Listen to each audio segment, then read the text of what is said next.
பக்தி கவசம் சேனல் நேயர்களுக்கு அன்பான வணக்கம். நான் உங்கள் ஏல்பி மற்றும் பாரம்பரிய ஜோதிடர் மோனிகா ராஜ்கமல்.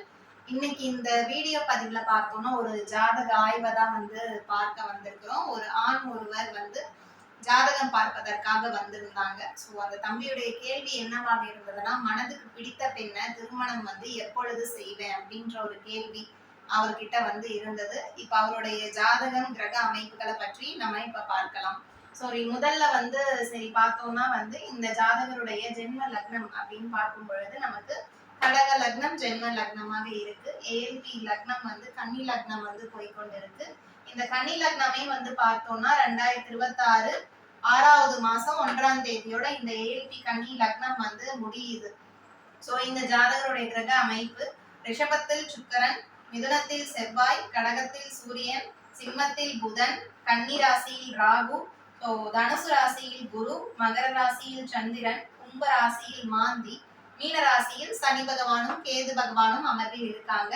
இந்த ஜாதகருடைய நவாம்சம் 11ஆம் இடத்துலயும் ராகு திசையில புதன் புத்தியும் நடந்துட்டு இருக்கு.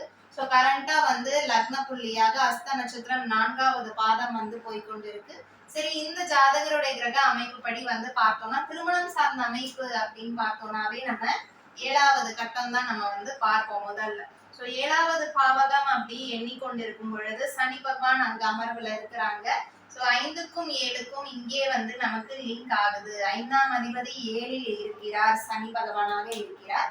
அது மட்டும் இல்ல, களத்திர ஸ்தானாதிபதியாக வரக்கூடிய குரு பார்த்தீங்கன்னா 7க்கு 10ல இருக்கக்கூடிய அமைப்பாக இருக்கு. சோ இந்த அமைப்பு அப்படின்னு பார்க்கும் பொழுது ஜாதகர் சின்ன மன அழுத்தத்துல இருக்கிறீங்களா அப்படின்னு கேட்டிருந்தேன்.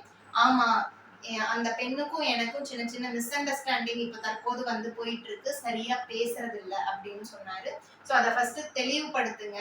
சோ அந்த பிரச்சனையை முதல்ல சால்வ் பண்ணுங்க. கிருஷ்ண பரமாத்மாவுடைய கோவிலுக்கு போங்க, உங்க பெயர் ராசி நட்சத்திரம் சொல்லி அர்ச்சனை பண்ணுங்க. அந்த பெண்ணுடைய மனதை கொஞ்சம் கொஞ்சமா கோவங்களை குறைக்க வச்சு உங்ககிட்ட பேச வைக்கும் அப்படிங்கறத சொல்லியிருந்தேன் ஒரு சின்ன பரிகாரமாக. அதற்கு அடுத்த பரிகாரம் அப்படின்னு பார்த்தோம்னா சிவபெருமானுடைய கோவிலுக்கு போயிட்டு அடி பிரதட்சணம் செய்ய சொல்லியிருந்தேன். சோ இது ரெண்டுமே செய்யறேன்னு சொல்லியிருந்தாரு. சோ இந்த பரிகாரத்தை செஞ்சாவே போதும், ஆட்டோமேட்டிக்கா அந்த பெண்ணுடைய மனம் மாறி திருமணம் வரைக்கும் கொண்டு வந்துவிடும். சோ இந்த காதல் திருமணம் பார்த்தீங்கன்னா வீட்டுல சொல்லி திருமண அமைப்பு சார்ந்த விஷயங்களோட தான் நம்ம கன்வெர்ட் ஆகுது. சோ அதனால எந்த ஒரு பிரச்சனைகளும் இல்லை. சின்ன ஒரு அழுத்தத்தால கண்டிப்பா காதல் திருமணம் நிறைவேறும். இந்த ஒரு வருடத்துக்குள்ளேயே அதாவது நவாம்சம் 11 முடியறதுக்குள்ளேயே திருமணம் முடிச்சிருங்க அப்படின்றத தெளிவாக அவங்க கிட்ட சொல்லிட்டேன். சோ அந்த தம்பியும் ரொம்பவே மகிழ்ச்சி அடைந்தார் இந்த செய்தி கேட்டுட்டு. திருமணத்துக்கு கண்டிப்பா அழைப்புதல் கொடுப்பேன், நீங்க வரணும் அப்படிங்கிறதையும் தெரிவிச்சிருந்தாரு. சோ இந்த மாதிரி ஏஎல்பி முறையில எளிமையா பலன் சொல்லவும் முடியுது, அதுக்குண்டான பலனை நீங்க பெறவும் முடியும் கட்டாயம். சோ இந்த மாதிரி உங்களுக்கும் ஜாதகம் பார்க்கணும் அப்படின்னு நினைச்சிருந்தீங்கன்னா லைவ்லயே ஸ்கிரீன்ல தெரிகின்ற என்னுடைய கன்சல்டேஷன் நம்பர் நோட் பண்ணிக்கோங்க. ஸோ கால் பண்ணி நீங்க அப்பாயின்மெண்ட் போட்டுட்டு ஜாதகம் பார்த்து கொள்ளலாம். ஸோ நம்ம சேனல் சப்ஸ்கிரைப் பண்ணாம பாக்குறீங்கன்னா சப்ஸ்கிரைப் பண்ணிக்கோங்க. அப்பதான் அடுத்தடுத்த வீடியோ பதிவு உங்களுக்கு நோட்டிபிகேஷன்ஸ் கிடைக்கும். ஸோ அனைவருக்கும் நன்றி, வணக்கம்.